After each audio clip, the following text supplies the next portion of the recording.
so much. Thank you. Thank you all very much. Thank you. Thank you, San Diego, for that warm, warm welcome. And thanks to Ellen for those moving words, her introduction, and for reminding us that it's not only our men and women in uniform who serve our country, it's their families, their spouses, their children, and we are grateful to each and every one of them. I want to recognize and thank Congressman Scott Peters for being here. Thank you very much. And all of the other electeds and service members, active duty and retired, National Guard and reservists, veterans, military, spouses, family members, all who are with us today. On Monday, we observed Memorial Day, a day that means a great deal to San Diego, home of so many active duty and former military and their families. We honor the sacrifice of those who died for our country in many ways, by living our values, by making this a stronger and fairer nation, and by carrying out a smart and principled foreign policy. That's what I want to speak about today, the challenges we face in protecting our country and the choice at stake in this election. It's a choice between a fearful America that's less secure and less engaged with the world, and a strong, confident America that leads to keep our country safe and our economy growing.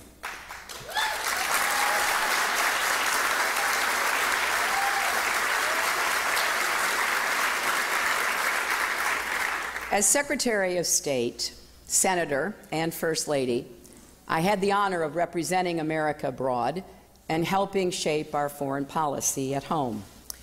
As a candidate for president, there's nothing I take more seriously than our national security.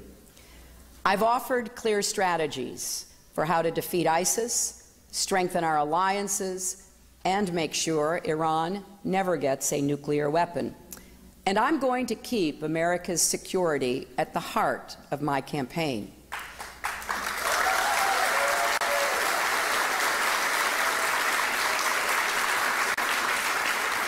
Because as you know so well, Americans aren't just electing a president in November.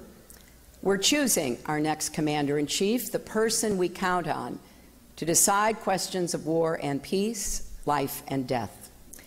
And like many across our country and around the world, I believe the person the Republicans have nominated for president cannot do the job.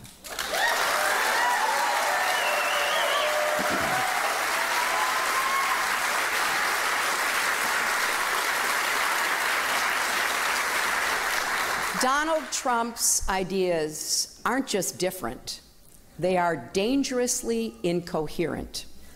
They're not even really ideas, just a series of bizarre rants, personal feuds, and outright lies.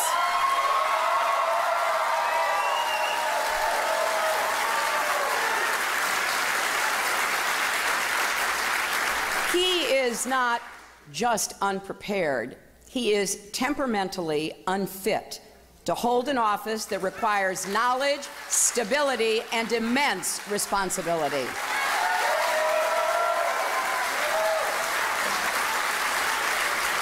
This is not someone who should ever have the nuclear codes, because it's not hard to imagine Donald Trump leading us into a war just because somebody got under his very thin skin.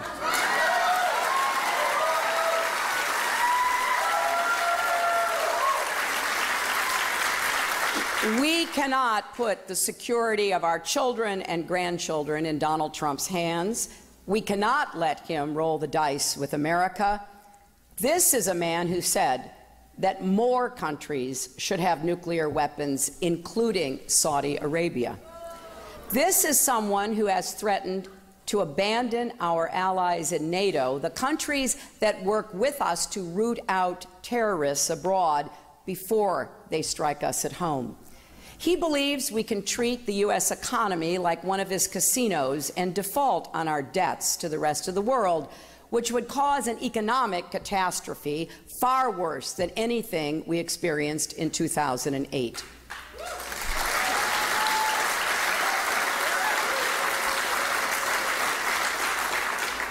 He has said that he would order our military to carry out torture and the murder of civilians who are related to suspected terrorists, even though those are war crimes. He says he doesn't have to listen to our generals or admirals, our ambassadors and other high officials, because he has, quote, a very good brain. He also said, I know more about ISIS than the generals do. Believe me. You know what? I don't believe him.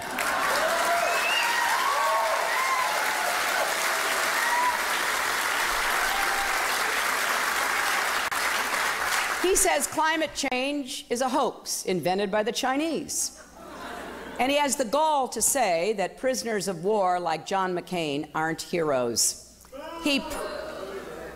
Exactly.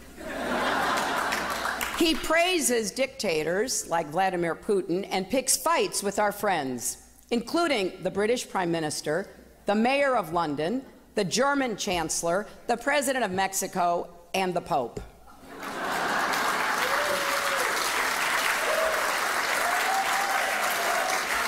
He says he has foreign policy experience because he ran the Miss Universe pageant in Russia. And to top it off, he believes America is weak, an embarrassment. He called our military a disaster. He said we are, and I quote, a third world country. And he's been saying things like that for decades. Those are the words, my friends, of someone who doesn't understand America or the world. And they're the words of someone who would lead us in the wrong direction. Because if you really believe America is weak, with our military, our values, our capabilities that no other country comes close to matching, then you don't know America. And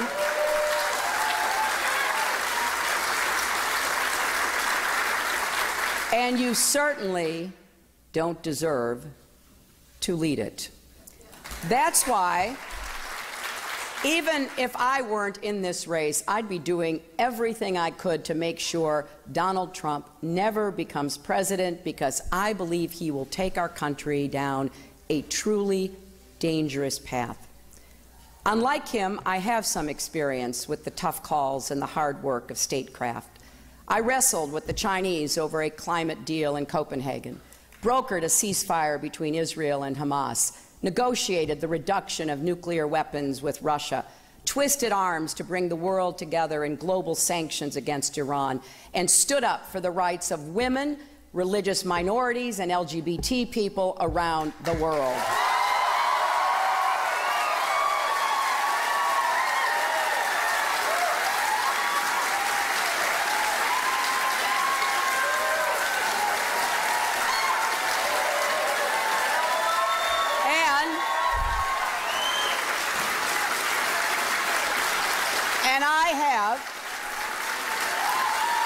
I have sat in the Situation Room and advised the President on some of the toughest choices he faced.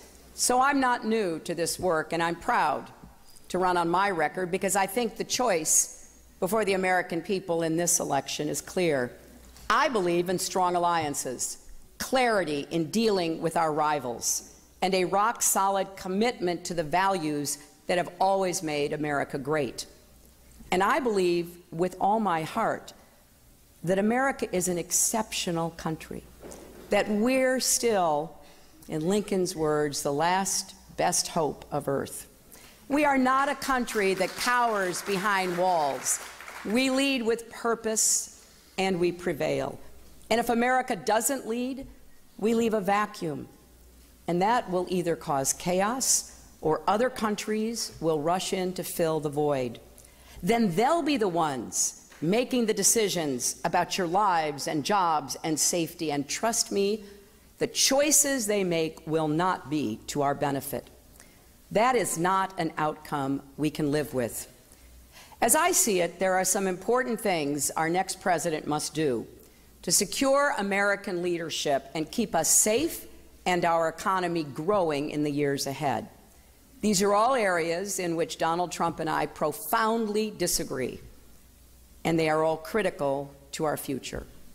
First, we need to be strong at home. That means investing in our infrastructure, education, and innovation, the fundamentals of a strong economy. We need to reduce income inequality because our country can't lead effectively when so many are struggling to provide the basics for their families. And we need to break down the barriers that hold Americans back, including barriers of bigotry and discrimination.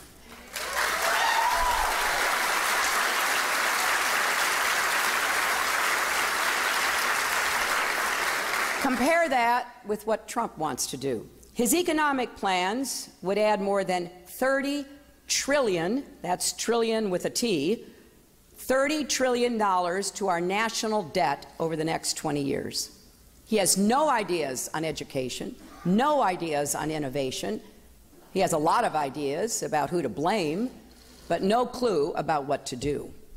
None of what Donald Trump is offering will make America stronger at home, and that would make us weaker in the world.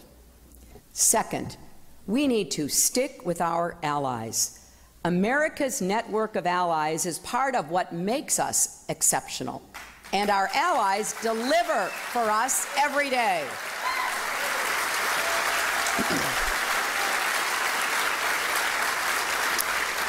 Our armed forces fight terrorists together. Our diplomats work side by side. Allies provide staging areas for our military so we can respond quickly to events on the other side of the world. And they share intelligence that helps us identify and defuse potential threats.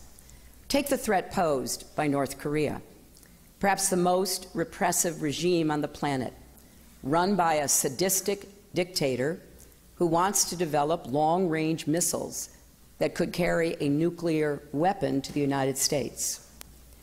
When I was Secretary of State, we worked closely with our allies, Japan and South Korea, to respond to this threat, including by creating a missile defense system that stands ready to shoot down a North Korean warhead should its leaders ever be reckless enough to launch one at us.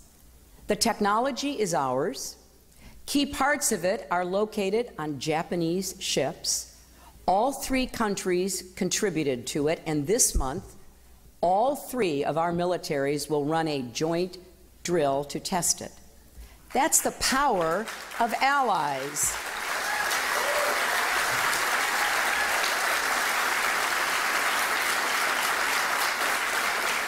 And it's also the legacy of American troops who fought and died to secure those bonds because they knew we were safer with friends and partners.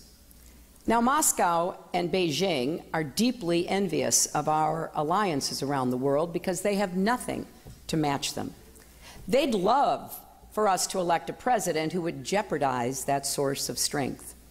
If Donald gets his way, they'll be celebrating in the Kremlin. We cannot let that happen. That's why it is no small passing thing when he talks about leaving NATO or says he'll stay neutral on Israel's security. It's no small thing when he calls Mexican immigrants rapists and murderers. We're lucky to have two friendly neighbors on our land borders. Why would he want to make one of them an enemy?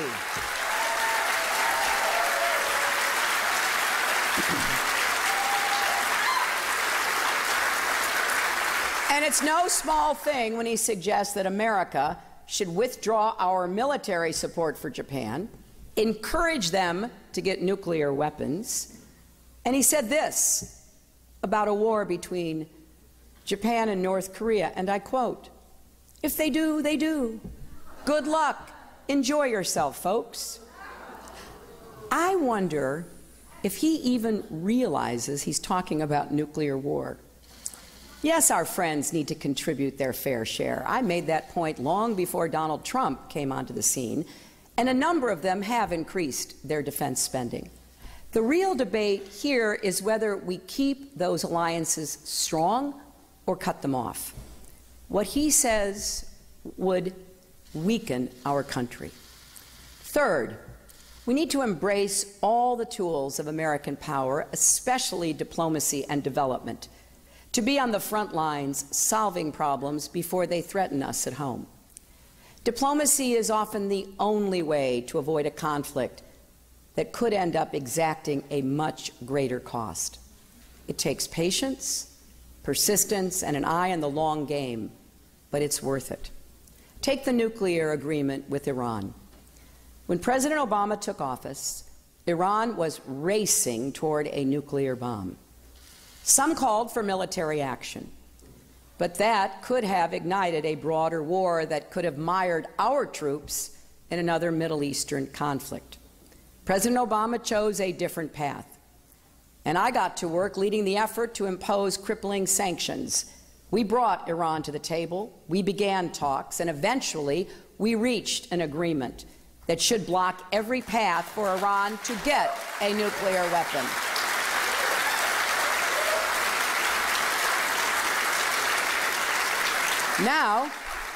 Now we must enforce that deal vigorously. And as I've said many times before, our approach must be distrust and verify.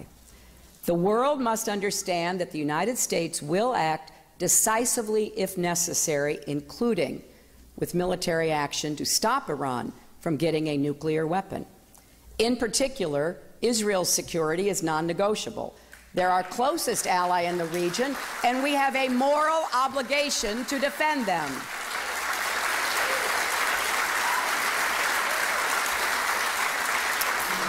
But there is no question that the world and the United States, we are safer now than we were before this agreement. And we accomplished it without firing a single shot, dropping a single bomb, or putting a single American soldier in harm's way. Now,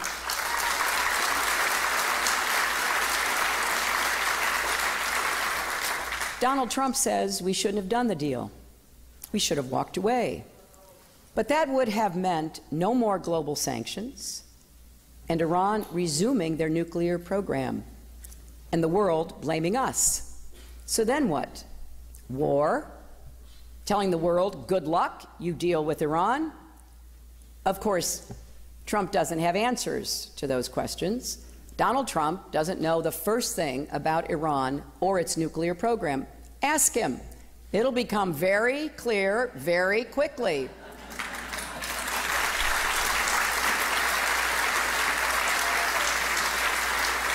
You know, there's no risk of people losing their lives if you blow up a golf course deal. But it doesn't work like that in world affairs.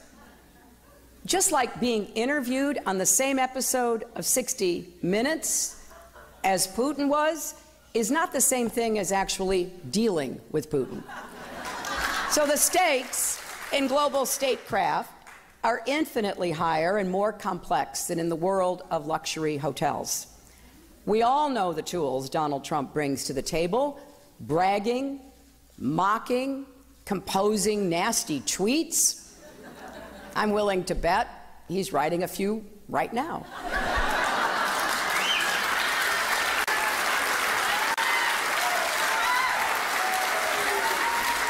But those tools won't do the trick. Rather than solving global crises, he would create new ones. He has no sense of what it takes to deal with multiple countries with competing interests and reaching a solution that everyone can get behind. In fact, he is downright contemptuous of that work. And that means he's much more likely to end up leading us into conflict. Fourth, we need to be firm but wise with our rivals. Countries like Russia and China often work against us. Beijing dumps cheap steel in our markets. That hurts American workers. Moscow has taken aggressive military action in Ukraine, right on NATO's doorstep. Now, I've gone toe-to-toe with Russia and China and many other different leaders around the world. So I know we have to be able to both stand our ground when we must and find common ground when we can. That's how I could work with Russia to conclude the New START treaty to reduce nuclear stockpiles, and with China to increase pressure on North Korea. It's how our diplomats negotiated the landmark agreement on climate change, which Trump now wants to rip up.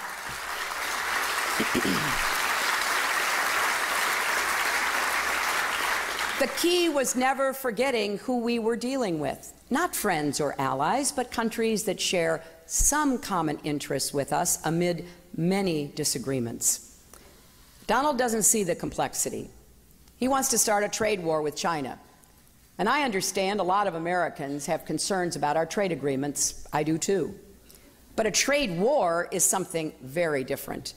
We went down that road in the 1930s. It made the Great Depression longer and more painful. Combine that with his comments about defaulting on our debt, and it's not hard to see how a Trump presidency could lead to a global economic crisis.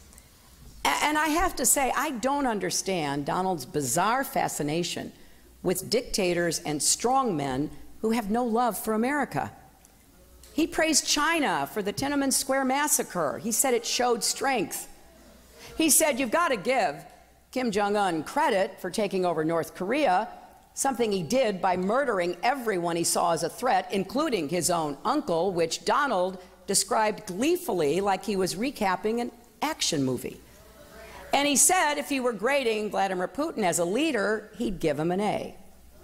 Now, I will leave it to the psychiatrist to explain his affection for tyrants.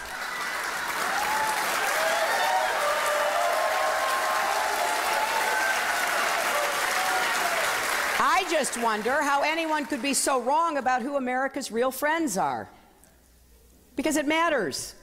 If you don't know exactly who you're dealing with, men like Putin will eat your lunch.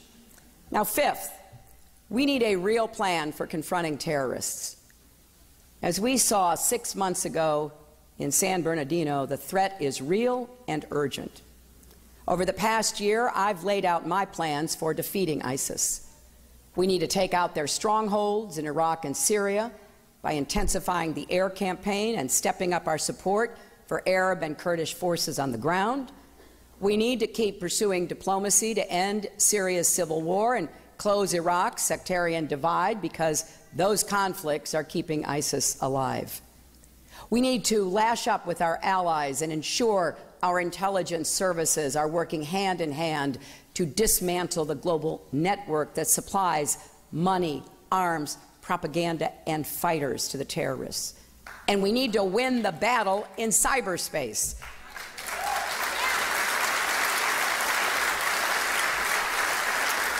And of course, we need to strengthen our defenses here at home. Now, that in a nutshell is my plan for defeating ISIS. What's Trump's? Well, he won't say. He's literally keeping it a secret. The secret, of course, is he has no idea what he'd do to stop ISIS. Just look at the few things he's actually said on the subject. He actually said, and I quote, "Maybe Syria should be a free zone for ISIS." Oh, okay.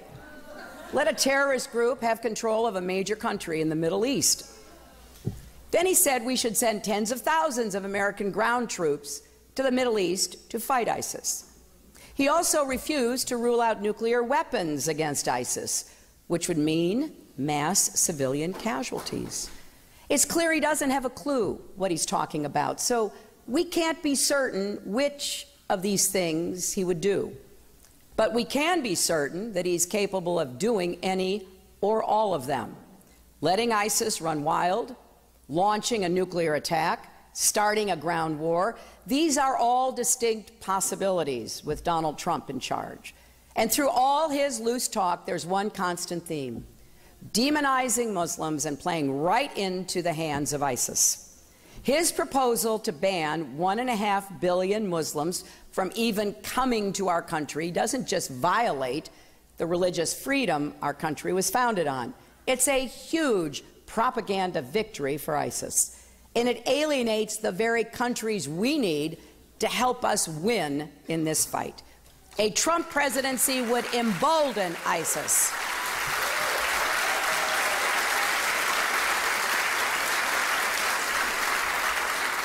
We cannot take that risk.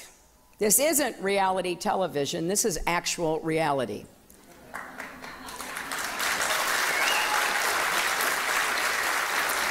And defeating global terrorist networks and protecting the homeland takes more than empty talk and a handful of slogans. It takes a real plan, real experience, and real leadership. Donald Trump lacks all three. And one more thing. A president has a sacred responsibility to send our troops into battle only if we absolutely must, and only with a clear and well thought out strategy. Our troops give their all.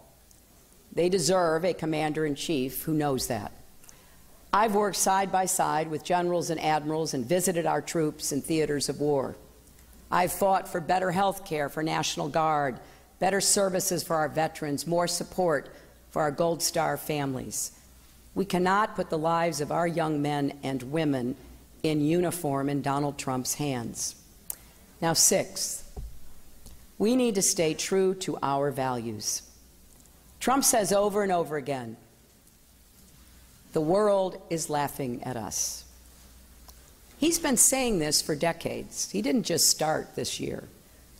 He bought full-page ads in newspapers across America back in 1987 when Ronald Reagan was president, saying that America lacked a backbone and the world was, you guessed it, laughing at us. He was wrong then, and he's wrong now. And you've got to wonder why somebody who fundamentally has so little confidence in America and has felt that way for at least 30 years wants to be our president. The truth is, there's not a country in the world that can rival us. It's not just that we have the greatest military or that our economy is larger, more durable, more entrepreneurial than any in the world. It's also that Americans work harder, dream bigger, and we never, ever stop trying to make our country and the world a better place.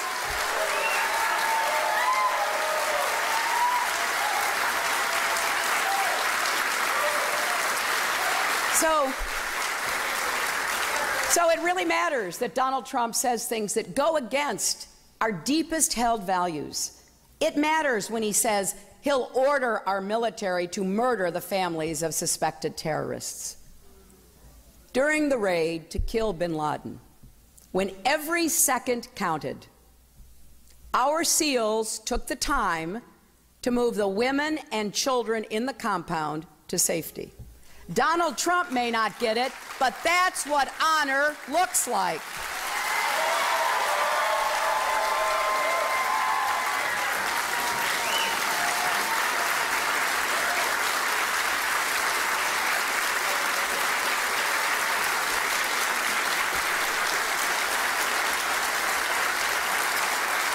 And you know what? It also matters when he makes fun of people with disabilities, calls women pigs, proposes banning an entire religion from our country, or plays coy with white supremacists. America stands up to countries that treat women like animals or people of different races, religions, or ethnicities as less human.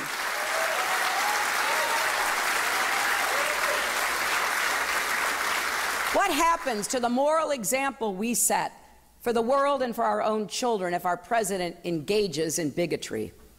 And by the way, Mr. Trump, every time you insult American Muslims or Mexican immigrants, remember that plenty of Muslims and immigrants serve and fight in our armed forces.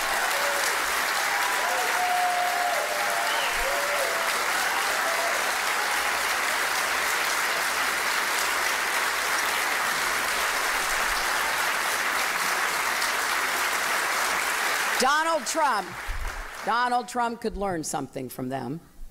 And that brings me to the final point I want to make today: the temperament it takes to be commander-in-chief. Every president faces hard choices every day, with imperfect information and conflicting imperatives. That's the job. A revolution threatens to topple a government in a key region. An adversary reaches out for the first time in years. What do? Making the right call takes a cool head and respect for the facts. It takes a willingness to listen to other people's points of view with a truly open mind. It also takes humility, knowing you don't know everything, because if you're convinced you're always right, you'll never ask yourself the hard questions. I remember being in the Situation Room with President Obama, debating the potential bin Laden operation. The president's advisors were divided. The intelligence was compelling but far from definitive, and the risks of failure were daunting. The stakes were significant for our battle against al-Qaeda and our relationship with Pakistan. Most of all, the lives of those brave SEALs and helicopter pilots hung in the balance. It was a decision only a president could make. And when he did, it was as crisp and courageous a display of leadership as I've ever seen. Now imagine Donald Trump sitting in the Situation Room, making life or death decisions on behalf of the United States. Imagine him deciding whether to send your spouses or children into battle. Imagine if he had not just his Twitter account at his disposal when he's angry, but America's entire arsenal. Do we want him making those calls? Someone thin-skinned and quick to anger who lashes out at the smallest criticism. Do we want his finger anywhere near the button? Well, I have a lot of faith that the American people will make the right decision. This is a country with a deep reservoir of common sense and national pride, and we're all counting on that.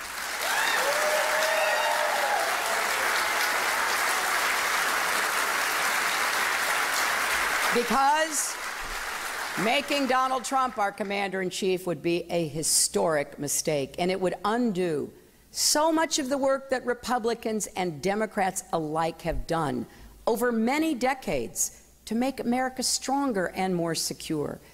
It would set back our standing in the world more than anything in recent memory, and it would fuel an ugly narrative about who we are, that we're fearful, not confident, that we want to let others determine our future for us instead of shaping our own destiny. That's not the America I know and love. So yes, we have a lot of work to do to keep our country secure, and we need to do better by American families and American workers, and we will. But don't let anyone tell you that America isn't great. Donald Trump's got America all wrong. We are a big-hearted, fair-minded country. There is no challenge we can't meet, no goal we can't achieve when we each do our part and come together as one nation. Every lesson from our history teaches us that we are stronger together. We remember that every Memorial Day. And this election is a choice between two very different visions of America. One that's angry, afraid, and based on the idea that America is fundamentally weak and in decline. The other is hopeful, generous, and confident in the knowledge that America is great, just like we always have been. So, let's resolve that we can be greater still.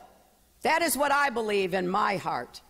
I went to 112 countries as your Secretary of State, and I never lost my sense of pride and wonder at seeing that blue and white plane lit up on some far-off runway with the United States of America emblazoned on the side.